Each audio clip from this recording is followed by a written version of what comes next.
Subscribe करें हमारे YouTube channel साधना gold को और पाएं वीडियो सबसे पहले। और हाँ, बेल आइकन दबाना ना भूलें। आजकल फैमिली का दौर है।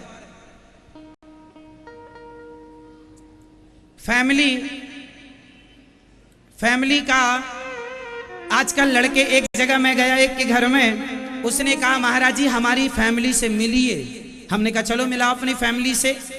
तो उसने मिलाया अपनी पत्नी, अपना बच्चा और खुद। ये महाराज जी हमारी फैमिली है। मैंने कहा फैमिली में तेरे माँ बाप तो है ही नहीं। नहीं महाराज जी वो हमारी फैमिली तो ये है। आजकल के बच्चे अपनी फैमिली में अपने माँ बाप को काउंट नहीं करते, गिनते नहीं है। बस लुगाई हो गई और अपना हो गए और बच्चे हो गए। बस हम दो हमारे दो, ये बस हस्बैंड वाइफ हो गए, पति पत्नी हो गए, दो बच्चे हो गए, 4। ये हमारी फैमिली है। माँ बाप गायब हो गए फैमिली से। हाँ या ना? इससे क्या होगा? सर्वनाश हो जाएगा, खत्म हो जाएगी संस्कृति भारतीय। कौन करेगा फिर सेवा? फैमिली का फुल फॉर्म क्या होता है? FAMILY। क्या यही स्पेलिंग है? हमें इंग्लिश आती नहीं है, हेल्प करो हमारी। फैमिली की स्पेलिंग बोलो जिसको आती है। जैसा हमने बोला सही है, FAMILY यही है। चलो गलत हो तो आप सही कर लेना, हमें इंग्लिश नहीं आती। फैमिली का अर्थ क्या होता है? FAM। इसका अर्थ होता है, F मीन्स फादर, A मतलब and, father and mother. FAMILY। जो अपनी माता और अपने पिता से आई लव यू अर्थात प्यार करता हो वही फैमिली वाला है। जो अपने माता पिता से प्यार करता हो वही फैमिली है। जिस फैमिली में माँ बाप के प्रति प्रेम हो वही फैमिली वाला है। वरना हम दो हमारे दो की ये कोई फैमिली नहीं है। हम दो हमारे दो की बातें ये कोई फैमिली नहीं है। तो आपकी फैमिली में माँ बाप कहाँ गए? चलो आज आपकी फैमिली से माँ बाप गायब हो गए, फिर कल आपके बच्चों की फैमिली से आप गायब हो जाएंगे। फिर कहां जाओगे जब बुढ़े हो जाओगे? अभी तो ये दास अनिरुद्ध पांव भी दबाता है। इसके पहले भी वृद्धाश्रम भारत में बहुत सारे हैं। बताइए किस वृद्धाश्रम में माँ को पांव दबा के उन्हें माँ का दर्जा दिया जाता है? केवल यही वृद्धाश्रम है, गौरी गोपाल वृद्धाश्रम में। जब तक मैं जी रहा हूं मैं तो सेवा करूंगा अपनी माँ की। मैं तो माँ का बेटा बनके उनको जितना सुख देना चाहिए देने की कोशिश करता हूं। कल भटकोगे फिर कहां जाओगे? इसलिए बच्चों को ऐसे संस्कार दो कि वो बुढ़ापे में तुम्हारे को भगवान की तरह पूजें। और ये तब हो सकता है जब आप अपने माँ बाप को भगवान की तरह पूजेंगे तो आपकी संतान भी पूजेगी। आप निकालोगे, अपमान करोगे तो आपके बच्चे तैयार रहना, फिर वही आएगा उनके अंदर भी। ठीक है मेरी माँ? बोलो हाँ कि ना? फैमिली का अर्थ क्या हुआ? FAM father and mother. Father and mother ILY। क्या हुआ इसका अर्थ?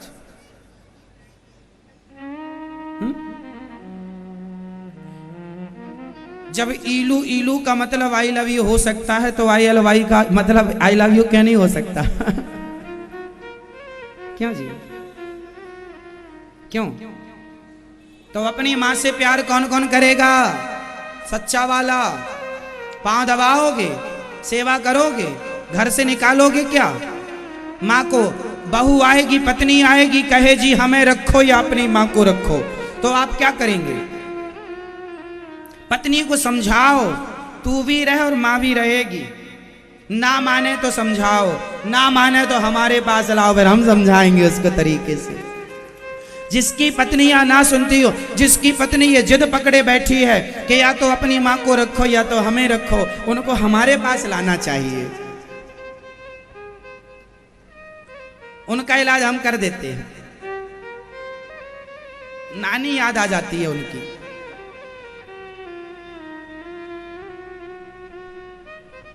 मैया आप लोग तो नहीं कहती अपने पति से कि अपनी मां को रखो या हमें रखो।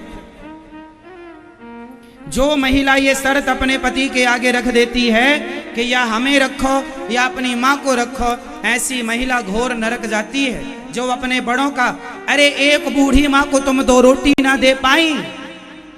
गृहस्थ का धर्म यही है कि द्वार पर कोई भूखा आ जाए उसकी सेवा करना, और आने की क्या तुम तो घर से निकाल रही हो? क्या ये धर्म है गृहस्थ का? माँ बाप साधु संतों से कम नहीं होते। हम ये नहीं कहते तुम साधु संतों को रोटी दो, अरे अपनी मां को तो सम्मान से दो। कहते हैं पहली रोटी गाय की, अंतिम रोटी कुत्ते की, और एक रोटी जरूरतमंदों को निकालनी चाहिए। उन जरूरतमंदों में अपनी मां को ही सम्मिलित कर लेना, सास को। लेकिन आज के मॉडल बहुएं, कुछ बहुएं, सारी नहीं, क्षमा कीजिएगा, कुछ बहुएं ऐसी हैं जो इतनी मॉडल हो गई हैं कि अपनी सास को देखना भी पसंद। अरे ये बुढ़िया कैसे कपड़े पहनती है, साड़ी वाड़ी पहन के रखती है, हम तो अपना जीन्स पहनती है। जीन्स वाली बहू को साड़ी वाली सास अच्छी नहीं लगती। क्या सही है? मैच नहीं हो रहा है। बूढ़े लोग कैसे भी हों, वो कितना भी, बूढ़ों को भी थोड़ा चाहिए अपना मुंह कम चलाया करें। बूढ़े लोग मुंह बहुत चलाते हैं, जरूरत से ज्यादा बोलते ज्यादा है।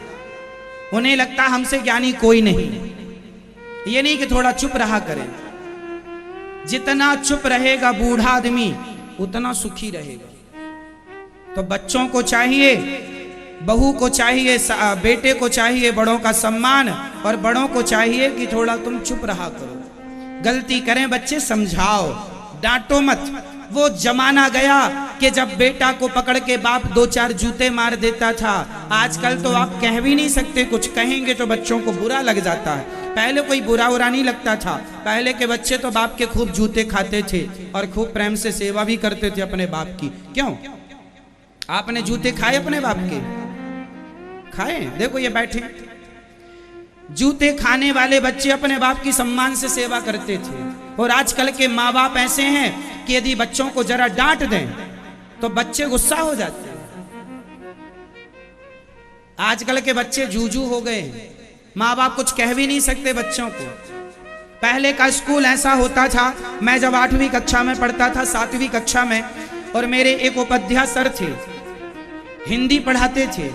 मैं एप्लीकेशन लिखता था और यदि जरा एक अक्षर भी मात्रा गलत हो जाए, हूं में जरा छोटी या बड़ी मात्रा हो जाए जो न होनी चाहिए वो ना होकर, तो 8 डंडे मारते थे। एक जरा सी गलती पर 4 डंडे इस हाथ में फिक्स, 4 इस हाथ में। इतना मार खाते थे हम लोग एक जरा जरा सी गलती पर। हमारे स्कूल के सर बहुत मारते थे।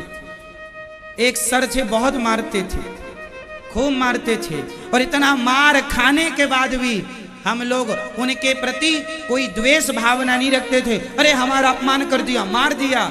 खूब पिटते थे और खूब पढ़ते थे, है ना। आजकल के मास्टर बच्चों को जरा मार दें तो केस हो जाता है।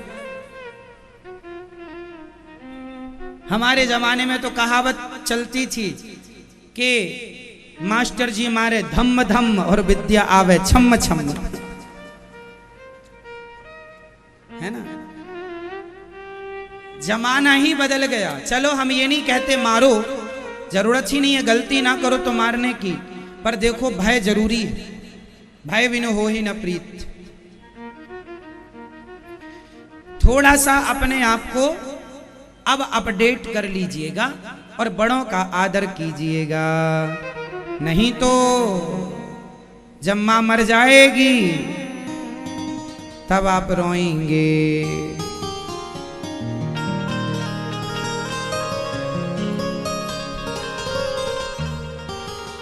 एक दिन रोवोगे चीख पुकार के,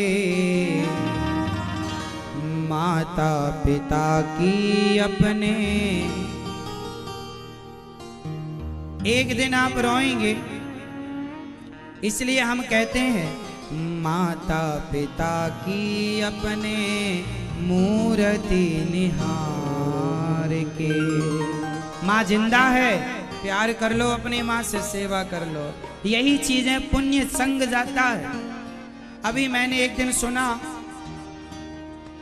कि एक माँ बाप के, अभी मैंने मेरे पास फोटो आई, अखबार की कटिंग भी आई, किसी ने भेजा, राम जाने कौन भेजा। एक शहर में माता पिता रहते थे, दोनों बूढ़े हो गए तो माँ मर गई। मैंने ये कथा पहले सुनाई है आपको, पर मुझे ये नहीं पता था कि ये कहाँ की कथा है।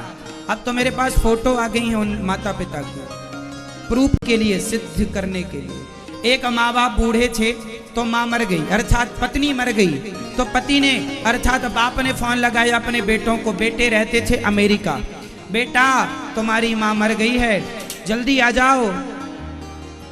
एक बेटा आया, और जब एक बेटा आया तो बाप ने पूछा क्यों रे, दोनों क्यों नहीं आए? तो तुम्हारी माँ मर गई है, अभी तक कंधा देने के लिए तुम लोग नहीं थे, तो उसको हमने अभी अंतिम संस्कार नहीं किया कि बच्चे आ जाएं, तो क्यों नहीं आया बड़ा बेटा? तो उस बच्चे ने धीरे से कह दिया, पिताजी भैया ने कहा है कि माँ मर गई है तो तुम चले जाओ, पिताजी मरेंगे तो हम चले जाएंगे, क्योंकि दोनों एक संग तो जा नहीं सकते। उस बाप ने जब अपने बेटे से ये सुना तो बाप ने अपने बेटे को घर से बाहर कर दिया, जा तू वापिस, तू कमाई कर। जब तुझे हमारी जरूरत थी तब हमने समय निकाल कर तुझे पाल पोस कर बड़ा किया, खुद भूखे रहकर तुम्हें पेट भर खिलाया है, और आज तुम बड़े हो गए हो, पैसा पद पा गए हो, तो कहते हो माँ तुम्हारी जानते हो मरते समय क्या बोली है कि बेटा एक बार तो आ जाते, एक बार तो बात कर लेते, तड़प तड़प कर मर गई, तुम्हें समय नहीं मिला। जीते जी माँ के, जीते जी तुम आ ना सके, इसलिए अब देखो एक बेटा माँ के मरने में आया, दूसरा बाप के मरने में आएगा। ये फॉर्मेलिटी है, ये औपचारिकता है। भगा दिया बाप ने, चल जा, तेरे हाथ की आग नहीं चाहिए, और उस बाप ने अपने आप को गोली मार ली, और दोनों एक ही चिता में, पति पत्नी की चिता तैयार हुई, और उसने मरने के पहले कहा था कि मेरे बच्चों से मेरी चिता को आग ना दिलवाना, मेरे पड़ोसियों ने मेरी मदद की है, बुरे वक्त में इन लोगों ने पानी पिलाया है, रोटी खवाई है, इन लोगों से मैं आग लूंगा, इन लोगों का अब अधिकार नहीं है हमारी चिता में। भगा दिया अपने बेटे को। जब जीते जी तुम काम ना आए और कहते हो कि एक के मरने में बेटा बड़ा आएगा, एक में छोटा, ये कोई बात होती? तुम बेटे हो कि क्या हो भगवान जाने। तो आज की जो पाश्चात्य शिक्षा है, जो आजकल बच्चे अमेरिका, लंदन, जापान जा जा के पढ़ रहे हैं, वहां तो यही पढ़ते हैं। वहां का आदमी रिश्तों की हम कीमत नहीं जानता, रिश्तों की कद्र क्या होती है नहीं जानता। इसलिए भले आपका बेटा अमेरिका पढ़े, शिक्षा अमेरिकन हो, पर संस्कार तो भारतीय ही होने चाहिए। यदि आपकी शिक्षा भी और संस्कार भी अमेरिकन हो गए तो आप सारी जिंदगी केवल रोएंगे कि क्यों ये गलती की। संस्कारहीन आदमी किसी काम का नहीं। और विदेशों में शिक्षा है, संस्कार नहीं है, ये याद रखिएगा। संस्कार यदि हैं तो सिर्फ भारत में। इसलिए हम हिंदी वाले लोगों के पास मौसी है, बुआ है। इंग्लिश में कोई मौसी नहीं होती, कोई बुआ नहीं होती। इंग्लिश में मौसी बुआ के लिए एक ही है, केवल आंटी। क्यों? क्योंकि वहां रिश्तों का कोई मूल्य नहीं है। रिश्तों का मूल्य होता तो मौसी और बुआ के लिए आंटी ही ना होता। वह आंटी पड़ोसन के लिए भी है, वही आंटी चाची के लिए भी है। हमारे यहाँ तो चाची के लिए अलग है, मौसी अलग है, बुआ अलग है। क्योंकि दुनिया में एक भारत ही ऐसा है जहाँ रिश्तों की कीमत है, रिश्तों की कद्र है। रिश्ते क्या है ये जानना है तो भारतीयों से सीखो। और तुम भारतीय होकर भी अपने माँ बाप के मरने में ना पहुंच पाए, अपने बाप के अंतिम संस्कार में ना गए, अपनी माँ के अंतिम संस्कार में ना गए, धिक्कार है ऐसी शिक्षा को, धिक्कार है ऐसे धन को, धिक्कार है ऐसी प्रतिष्ठा को।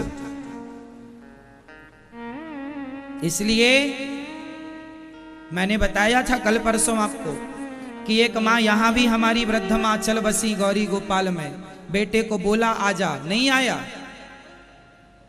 हमारी यहां माताएं रहती हैं। एक माँ ऐसी है हमारे यहां गौरी गोपाल में जिनके 2 बेटे दोनों बड़े बड़े सरकारी स्कूल में प्रोफेसर रहे हैं, कॉलेजों में, यूनिवर्सिटियों में प्रोफेसर लेक्चरर रहे हैं, पढ़ाए हैं। स्कूलों से शुरू होते होते उन्होंने अपने आप को प्रोफेसर अर्थात पीएचडी करके अपने आप को सफल व्यक्ति बनाया। कितने उनने बच्चों को पढ़ाया लिखाया होगा, कितनी डिग्रियां दिलाई होंगी, पढ़े लिखे हैं। उनके घर में 50-50 हजार के तो कुत्ते हैं, लेकिन उनकी माँ ये यहाँ रहती है, ये दास पांव दबाता और सेवा करता। शिक्षा तो है, संस्कार नहीं।